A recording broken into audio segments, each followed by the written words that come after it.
Welcome to Why You're Reading, the podcast that unpacks the hype behind everything from book talk obsessions to Booker Prize winners. Hello, Ellie. Hello, Ellen. How are you? I'm very good. I'm very excited for this week's episode of Why You're Reading. Because this week we are talking about A Court of Thorns and Roses, better known as ACOTAR, and I can tell that you are quite a fan. I am quite a fan. I have been putting off reading this book for so many years. I first bought it in 2016, and now I am obsessed. I have started reading book 2, and I may have ordered book 3 last night as well. You're in it. I'm in it. I am preemptively purchasing the entire series now. I'm invested. This is a huge, huge book, which if you're on TikTok or YouTube or Instagram, you will have heard of ACOTAR. I'd be really surprised if you haven't. This is a phenomenon of the highest degree. I think actually we described it earlier as kind of being the Harry Potter of our generation, perhaps, or the younger generation maybe. But it is a romantasy novel. It is a romantic fantasy, and to give you a bit of a rundown of what happens in the story without giving away too many spoilers, it's a Beauty and the Beast retelling. We follow Feyre, who is a huntress, and she is the youngest daughter of a once very wealthy family who are down on their luck. One day she is out hunting and she kills a wolf, and it turns out that this wolf is a fairy, and another fairy shows up and says to her, to exact revenge, we are either going to kill you and your entire family, or to save your family, you can come and live with me in the magical fairyland of Prithian, which no mortal can come to. Ultimately, she says, okay, I'll go with you to save my family, but obviously tries to escape multiple times. But her captor, who is also this beast creature, he manifests into a giant wolf, shall we say, they start to fall in love. And that's kind of where I'll leave it without giving away too many spoilers, but it gets dark. When this book started, it really reminded me of The Hunger Games. The setup is quite similar at the start, where it's this huntress, this kind of young woman verging on teenhood, essentially, who has to provide for her family, and it starts when she's hunting in the woods. And I think the protagonist, Feyre, really embodies the trope of the strong female character that was very popular in the 2010s, with like Katniss Everdeen, and then like the Divergent series as well. Yeah, yes, Divergent. Tris and Divergent. That kind of like, oh, she's a woman, but she's a badass too, and she can fight. But she's beautiful. She's beautiful. She's thin. She's gorgeous. She doesn't know it. She's a cool girl, and she can like fight. You know, it's all those kind of things where it's just like, okay, it was a very much a pendulum swing from the damsel in distress to, like, she is taking her own fate into her own hands. That doesn't mean she doesn't also fall in love with a gorgeous man. I think to kind of be able to talk about this book in detail, we are going to be giving spoilers in this episode. So if you haven't read the book yet, just a pre-warning. But it is such a good book. And like I said, I feel like it's been everywhere. Every time I go into a Waterstones, it's on a table. Whenever I open TikTok, it's every other video seems to feature this book or Sarah J. Maas in general, because she has 2 other series as well as ACOTAR. I thought it was never going to live up to the hype. And then within 100 pages, I was entirely hooked. And I cannot tell you why either, because I thought fairy smut, as this is often described to me, this series as being a fairy smut series, I thought, that's not me. I'm not really a fantasy girly. I'm more literary. I'm more upmarket. No, it turns out I am thirsty. I am bloodthirsty. But it does seem to be a very common occurrence of people being caught off guard with their interest in this book. And I've seen a lot of coverage of this book tends to be questioning, like, why are people obsessed with fairy smut, or why are people obsessed with this fairy porn series? I didn't have the same experience as you. Unfortunately, I didn't love this book for reasons that we shall get into. It's very readable. It's very like action packed, I guess. But I think there are some books where I can kind of buy into the tropes and I will end up enjoying them and be like, okay, this is a funny, haha. But that just didn't happen with me for this book. I just didn't like any of the characters. I thought the main character was insufferable because she was like a quote-unquote strong female character, but she was also just such an idiot. I feel like I could very much feel the plot construction in this book of like, oh, Feyre heard this, but she's going to ignore it, and then she's going to go out, and then she's going to get in a bad situation, and she's going to have to be saved. And I could just feel everything, the setup of everything. It just felt very much like this is happening because she needs someone to save her. This is happening because she's gonna have a like kiss with Tamlin or whatever. I could just feel like, okay, well, A is happening because of B, and it just felt so, I guess, contrived and forced a bit for me, which has happened in other genre fiction, but for me, I just couldn't get over the hump with this book. Got it. I feel like I quite liked it though because it was like you say, it was easy to read, and I consumed most of this book in paperback whilst I was on trains or I was on holiday, and it was just the perfect escapist kind of end of the day wind down read, and it was very easy to pick up and get back into it straight away. Whereas I find with a lot of fantasy novels, and I don't read this genre very widely, I will admit, but when I do read them, I find it really hard to get back into the world if I've left it for even an hour or two. At first, I was kind of struggling, and I think I was actually resisting enjoying it rather than actually struggling with the world building side of it, with the kind of politics and right, okay, what's a fairy, what's Prithian, what are these different courts? There are 7 courts she keeps mentioning, and iron does this and silver does that, and I was a bit confused. But then actually once I kind of accepted the fact that fantasy is meant to be far-fetched, it's not meant to be realistic, and just sort of went, okay, there's a fairy, oh great, there's a wolf, fine. It kind of eased into it. It was a lot easier to read. It was very easy to be in the world and stay there. And the characters, I kind of see what you mean about her being a little bit stupid. And there was definitely this trope of, she's really super skinny and undernourished and hasn't eaten anything for 3 days, and yet she can still run around a forest for the entire day, shoot dead a wolf and carry it home, skin it, and then sell it. It's like, no. There's also one bit where like she was looking in the mirror and she was like, I looked at my like 2 sharp cheekbones and my full lips and my slightly upturned eyes, and I was like, so you're Bella Hadid? And she's like, I wasn't ugly, but like I wasn't beautiful either. I was like, okay, whatever. I think it's maybe just from the exposure to so many of these tropes in teen novels like that I would read when I was younger and stuff, that I'm kind of just a bit tired of it. I think as well for me, the like crucial aspect that's like the romance just didn't work for me because I just didn't like the romantic interest Tamlin at all. I just found him, I don't know, I found him quite repulsive, and then anytime there was like a romance scene I was like, oh, you didn't like his talons and his claws? This is a crazy thing where like, yeah, he has a beast form, but like whenever he gets a little angry his talons come out, so she'll be like, I knew he was angry because I could see the claws poking through his skin. And this is absurd. Okay, so this is it. So his beast form, okay, this is how he's described. His beast form is a hulking creature with a bear-like body that moved with fluidity, a distinctly lupine head, and massive elk-like antlers. Later on, they become curled horns. He has dagger-like shredding claws and razor-sharp yellow fangs. In his beast form, he maintains his green eyes. There is something where it's like he has a wolf head, a bear body, antlers, and then he also moves kind of like a cat. It was just too much where I was like, pick an animal. Just make him like a wolf. Just make him like a lion or something. Because she was throwing so many different things that I was like, I have no idea how I'm supposed to envision this. And then because of that, I Googled like fan art, and I was subjected to some gross art. That's always a risk when you Google fan art for any of these books in these fandoms, that's for sure. But yeah, I think I was just envisioning the Beast out of the kind of the animation of Beauty and the Beast. That was what I was seeing. See, he's a little sexier, I guess. To an extent, with his little suit that he's never taken off in 50 years. Stinks, probably. Probably. But yeah, I think that the claws bit was interesting for me. I liked it as a kind of, like, so she could test the boundaries and see if she was getting too far. But the depiction of the women entirely in this book, because you've got Feyre, you've got her 2 older sisters, you've got Nesta and Elaine, and then also surprisingly you have the female antagonist, the villain of the story, who is introduced about halfway through. There's this mention of a she throughout, and then we kind of discover, and it's Aramantha. And the descriptions of each of the women, to be honest, it's not favourable in any way, which I actually enjoyed. But then I realised all the men are described as these beautiful creatures, stunning in every way, even in their beast forms. But the women, I think the description of Aramantha in particular I was glad they didn't go down the route of she's as beautiful as she is evil, but it was a case of she has features that are very striking and demand your attention, but at no point has she ever said she's pretty, she's beautiful. It's just that she is a fairy with so much power.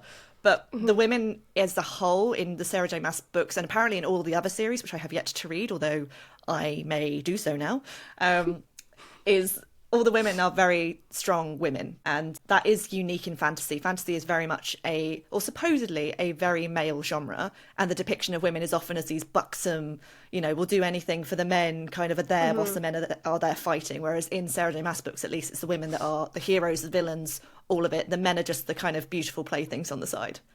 Yeah, it's interesting. It's an interesting reversal of roles because, like, even if you think of something like Game of Thrones and think of the role of women in it, the kind of the sexualization of women, the subjugation of women in it, it's just the women in series like that are just they often props, really.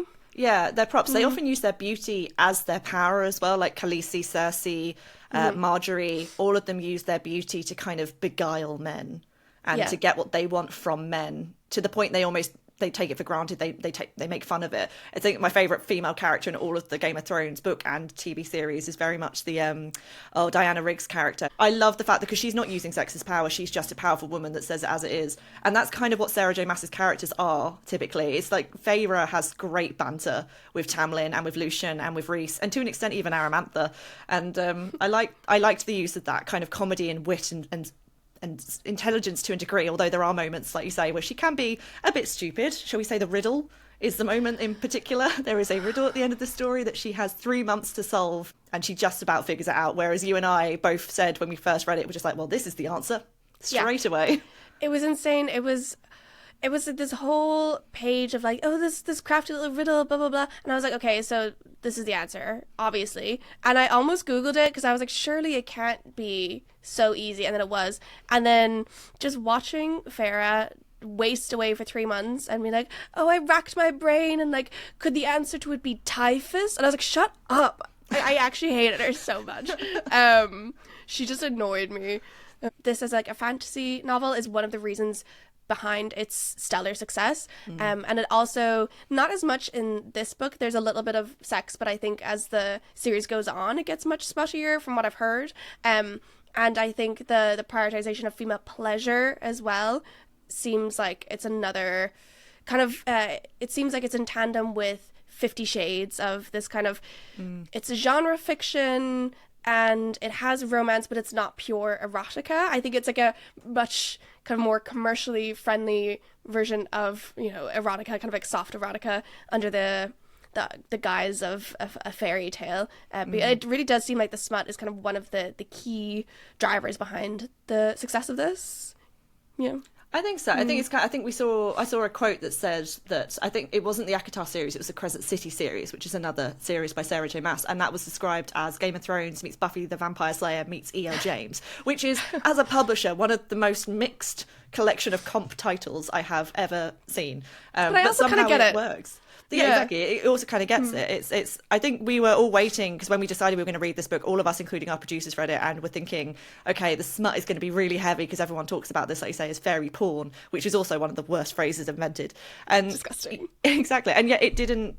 There wasn't much of it until the kind of end and everything else. So I'm interested to see how that develops in later books that I'm reading. I will inform you of what happens. I will keep you updated. But the use of sex in this isn't as prominent as I thought it was going to be. So, but when it is used, it does change the storyline. It changes how the characters interact with each other. It does move the plot along because it could have very easily been gratuitous or in the sense of just it being there because it's sexy. We want to make it erotic. We want to make it intriguing. But actually, it does add to the story. It does add to the relationships and the politics as well, because they've got all these, in the land of Prythian, they have a lot of fairy dynamics that are based on relationships, and mating in particular, I think, is the term that is used, which I know is going to have an impact in book 2 in particular with regards to this love triangle I've mentioned. But that is discussed. So power is based around sex in these kind of political fairy spheres. Mm-hmm. But something that I found interesting, kind of having heard so much about how it prioritizes female pleasure and how it's, you know, blah, blah, blah, all about women and it's sex for women, was the threads of sexual violence that I found as well. Because there was one instance where Farah is warned to stay in her room while this like fairy sex festival is happening, and she doesn't. And I think all the fairies are like under some kind of it's framed as like this kind of primal animal fever that they are entranced by, and she encounters several fairies who I think it's very heavily implied would try to sexually assault her, and then she meets one of the love interests recent, and he like saves her, quote unquote, and then she runs into the other love interest, Tamlin, and he is like described as being kind of overcome with this primal desire, and he like pins her against a wall and bites her, and then the next day she comes down and she's like showing off the bruise, and he's like, I can't help what I did, like I can't be held accountable for my actions if you broke the rule that I set for you. And it just seems kind of like a fairy equivalent of like, well, I was drunk, I can't be held accountable.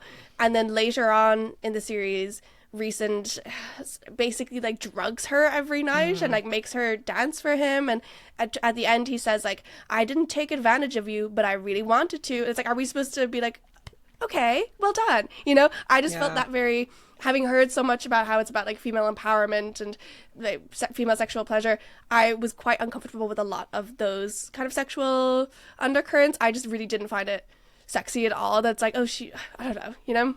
Yeah, I get that. I think it leans into a lot of the kind of the tropes, and I'm going to use the term fantasy in a light touch way, because like I said, these things are not okay in the real world, and in the fantasy world I can understand they're being uncomfortable to read as well, but I think there is definitely within fantasy fiction, and particularly romantasy, this tendency to kind of push the boundaries in a way that in the real world would be incredibly negative, but in fantasy world, for some reason, whatever it may be, is slightly more acceptable. And I think it's because particularly the scenes with Reese in the kind of the under the mountain, the trials where he effectively drugs her and she dances in very little clothing, that basically everything is uncovered. It's suggested that he's drugging her so one, she doesn't remember, so that it's okay, and also as in for her mental health, that is, and then also he's doing it to protect her. He is controlling that scenario, taking her to the very brink just to stop it from getting worse, but he also protects her to the point that he can see who has touched her and who hasn't. Only he is allowed to touch her, and he will never touch her.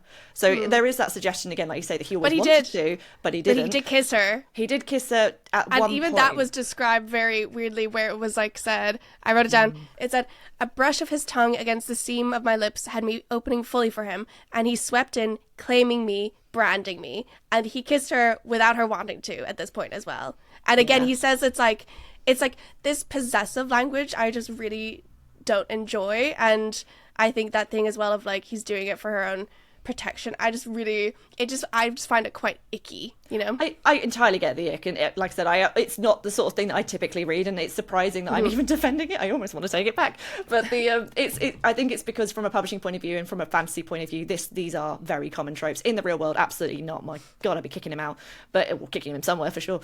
But I think in the world of fantasy, it's quite common, and actually it felt tame in places comparative to other books I've read, comparative to E.L. James, which isn't fantasy, very tame. And it is a trope that we see in a lot of fantasy TV shows and dramas, to the point even Buffy the Vampire Slayer has a scene with Spike and Buffy. You have the Game of Thrones is full of it. No woman is untouched by it. So it's quite, fantasy can be quite dark, and it is from the male gaze usually, so it is a surprise coming from the female gaze, but in this case you do have the protection as well. It never gets that far, but I don't know where it goes later on in the books, so I will let you know. No, I do understand the appeal to it, and I've seen people online kind of, you know, really enjoying it. I think it's just not my cup of tea, and I think that's kind of what I was saying of not really enjoying the romance elements of it. I think this factors into kind of why I wasn't able to buy into the tropes. I think it was just maybe in some aspects I could overlook certain things if I was enjoying other elements enough, but that it just didn't work for me overall. That's fair. If I had to choose between the love interests, I also wouldn't choose either of them. I'd choose the best friend. I am Team Lucian. Yeah. Very much Team Lucian, who is best friends with Tamlin and protects Tamlin, but he's a bit of a bully to Feyre at the beginning. He was the Lumiere of the Beauty. He's the Lumiere. Exactly. Which everyone's like Prince Eric, and there's me like Lumiere. It's my sexual awakening of Disney movies. Despite its reputation as fairy smut or fairy porn, an interesting point about this novel is that it's often categorized as young adult fiction rather than just pure adult. What do you think about that from like the marketing perspective? So it's interesting because from the marketing perspective, they never really marketed it as a young adult. There was a tour a few years back when I want to say House of Flame of Shadows, which is the third in the Crescent City trilogy, came out, where they announced the summer of Sarah J. Maas. Actually, it might have even been for the paperback of the last book in the ACOTAR series as well. They purposely said in the marketing materials, all of the marketing is aimed at women over the age of 25. They were targeting podcasts that specifically were listened to by young women at the early stage of family, young women in careers. It was not aimed at teenagers in the slightest. So I think the marketing is very much moving it away from young adult, but young adult readers are finding it and enjoying it. And from my perspective, yes, I know that it shouldn't be targeted to young people, but it doesn't seem to be. But I actually don't mind if young people read it if they're of, you know, they are intelligent enough, mentally and emotionally intelligent enough to kind of cope with it. Okay, because it gets them reading. It's interesting that they're pitching themselves to over 25s, because I feel like the most people that I see online talking about it, on Book Talk, etc., are that late teen to early 20s range. And I see it talked about on Book Talk a lot as well. Yeah, definitely a lot. I think it's because Sarah J Maas has been around for a while. The Throne of Glass series was massive on BookTube, so the bookish community of YouTube, and then kind of carried on into Instagram. And then TikTok came about and really went into its first boom in the kind of 2020 during the pandemic. And then in 2022 is when we saw Sarah J Maas skyrocket, and the profits of her work and the backlist and the front list becoming event publications and really contributing to a lot of Bloomsbury's success, to the point that I think in 2024 their profits went up exponentially. Like on the year previously, I think it was something like 23% increase on the year prior, just because of the Romantasy subgenre, in particular Sarah J Maas. To the point that when House of Flame and Shadow came out in January 2024, she made 1.1 million in a week, because the book sales of that book, which were 44,000 copies sold on pre-order and on launch, was so high, but then all of her backlist soared as well. People went and bought ACOTAR, they went and bought Throne of Glass, they went and bought books in that series, and to such an extent she made 1.1 million in a week. And that's just in the UK as well, isn't it? That's just in the UK. That's just UK Bloomsbury. That is such a high number. Wow. It is extraordinary. There was an article in The Guardian from just like a month ago that said sales of science fiction and fantasy books rocketed last year, with their value increasing by 41.3% between 2023 and 2024. So that means not only is it Sarah J Maas, it's Tolkien, it's Harry Potter, it's Game of Thrones. But you brought up an interesting point, was that all of those series also have film and TV adaptations, which we don't have for any Sarah J Maas books. Yeah, for the most part they do. Like Game of Thrones was a successful book series beforehand, but it went sky high as soon as the HBO series came out. Obviously Tolkien has always sold fairly well, and then the movies have really cemented it as the ultimate high fantasy classics, to be honest. But she doesn't have a TV series in the works. There was one. They sold the rights to ACOTAR. However, that right has just, I believe the word's expired. So they announced it in March 2021, and then in February 2025 they basically said this series is no longer happening with this production company, which suggests the rights have reverted back to the author, back to the agent, and therefore could be shopped around to HBO, to Hulu, whomever wants it, because there's definitely a market for it. I think I'd love to see a series of ACOTAR, and like you say, the fan casting, it would be great. I'd love a series, not a movie. So just FYI to whoever's buying the rights, please produce a series. Do not produce a film series. That's Noted. my request. But it's unique because it's world building, and world building is a difficult thing. I actually felt quite differently about the world building in this. I thought it was very lazy. No, it's not lazy, it's detailed. No, and I'm going to tell you why. American fantasy authors in particular like to take elements of Celtic mythology, and they'll use Celtic or Gaelic languages in their novels and in their world building that I think is actually incredibly lazy.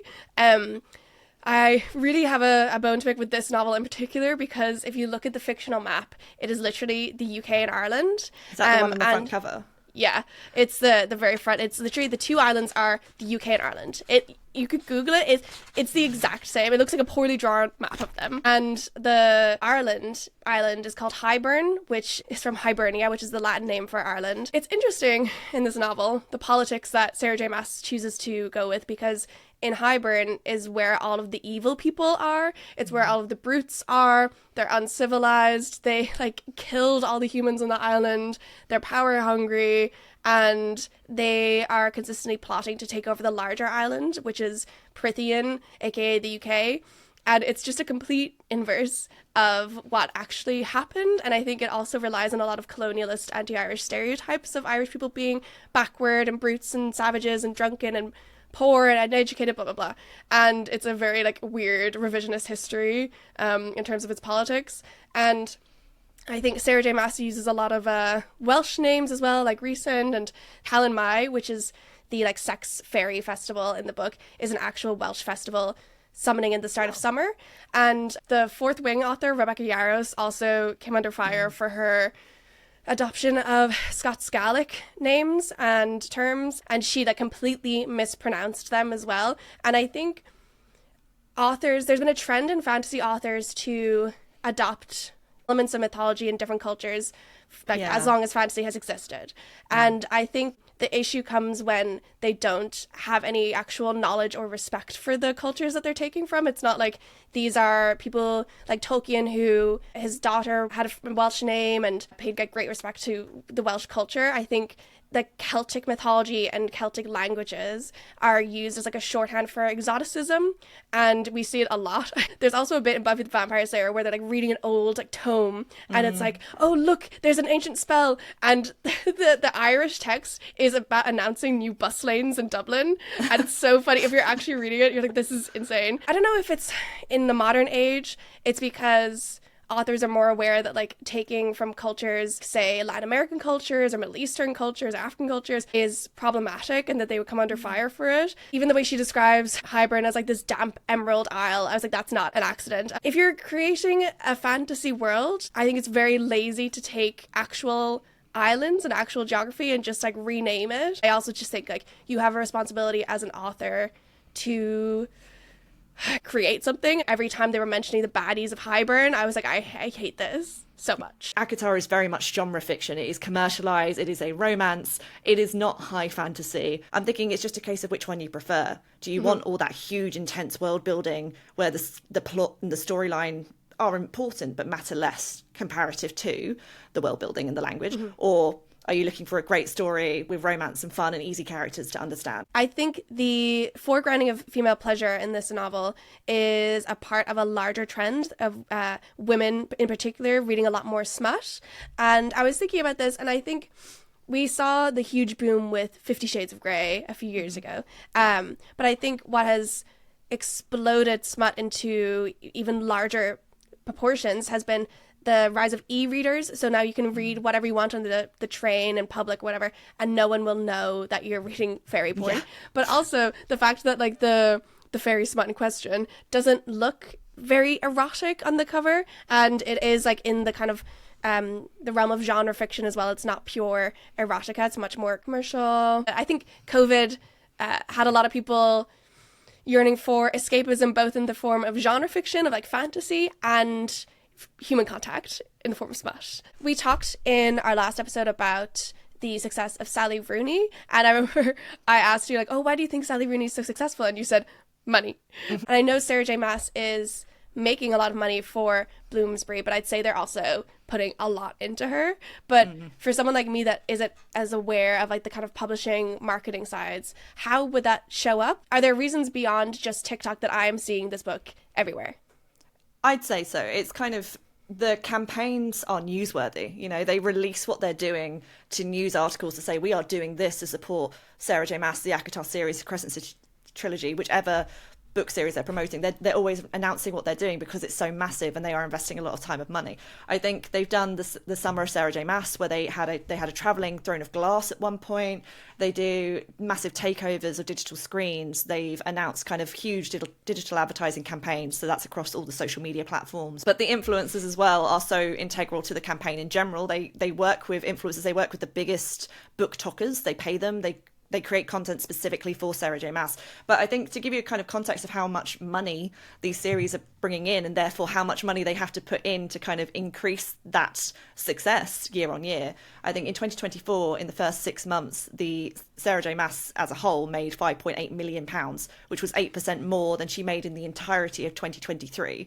So wow. The money that is coming in just from her books alone, of which I think there's about 15 to 20, is really, really high. So they have to match that with a very strong budget. So we've seen this huge fantasy boom over the past few years, and it's only growing. But we then have to wonder, like, what do we think the longevity of this trend is? Do we think it's going to keep going? And I wonder, from kind of thinking about the trends of the past 20 years in books and in film and TV, of kind of, we had like Twilight and the vampires, we had Hunger Games and the dystopian, and those trends ended up kind of burning very bright and fast and then disappearing very quickly after, you know, a series of imitators popped up. And then looking back on that legacy of trends, I have to wonder, like, is this book gonna end up burning itself out in a couple of years, or does it have staying power? I think it has staying power because she's already diversified her series because she has 3 on the go. I don't think she's finished any of them. I know the Crescent City trilogy technically has come to an end, but she's hinted already that there might be a 4th. So it might not be a trilogy at all. So I think the fact that she's managed to kind of maintain and build an audience consistently, because she's been publishing consistently, which is really hard to do in fantasy, particularly because they're usually tomes, they're usually massive books, and with world building and lore, I think she has longevity. I think she and her publisher are particularly savvy. They know when they need to change things up, when they need to introduce a new series or a companion to a series or drop a paperback or a hardback. They definitely are making the gaps between the hardback and paperback longer as well to kind of have 2 hits with the same book. So normally you see kind of books releasing in the second format, usually paperback, within 6 to 12 months. I think with her latest book, it published in hardback in kind of January 2024. The paperback's not publishing until June 2025. So that's 18 months between any kind of books coming out. And it's the same book that's already out there, but it's going to be in a paperback format. So there's going to be a whole other big campaign around it. There's going to be a lot of noise, getting booksellers on board, etc. So the business side of things, they figured out how to keep the momentum up. But I also think from her perspective, she is changing things by writing new series. So I think she's here to stay. With regards to the romantasy genre, this is a hot topic of publishing, to the point that whenever someone says, when do you think it's going to end, everyone collectively groans. Because really? It's all anyone's buying at the minute, to the point that in the last acquisitions meeting I was in-house, given that I am now freelance and have been for many months now, the last one I was in, they were buying fantasy books for 2027. So romantasy fantasy books for 2027, books that will come out in 2 years, 3 years' time. And you have to think, is this genre going to be around then? Is it going to be such a big thing on Book Talk? I don't think so. I think people are already fatigued. There's a lot of commentary about how we always seem to see the same books on Book Talk, ACOTAR being one of them. And I think there is a kind of consensus that there's too much of the same content and it's oversaturated. But as a genre, it will live on. We're at that point in the podcast where we're going to discuss whether or not we're going to keep our copies or what we're going to do with them. So, Ellen, are you going to shelf it, share it, or shred it? I feel like you might already know my answer to this question. I wish that I could tear it up. I wish I could tear it in two with my hands. I'll rescue it from you. I'm going to start bulking up just with that in mind. Next time you see me, I'm going to be shredded. And so is this book. Ellie, what are you going to do with this book? Well, I'm shelving mine for certainty, and I might take yours and share it. So I'll rescue, I'll foster your book. But no, I'm definitely going to shelf mine. I've got, like I said, the second book, I'm reading that now, and then I've ordered the third book. So I have a funny feeling there's going to be a nice little colour-coded shelf in my bookcase very soon. Let us know if you are fans of Sarah J. Maas or A Coat of Thorns and Roses, or if you're not, if you're intrigued to read this book, or if you are sick of seeing it on your timeline. I'm very interested to hear. And also let us know if we should cover more romantasy books. Please don't make me. Please make me. I need an excuse. Join us next episode where we're going to be discussing Book Lovers by Emily Henry. It's going to be a romantic one. I'm looking forward to it. Thank you very much for listening. Bye. Bye.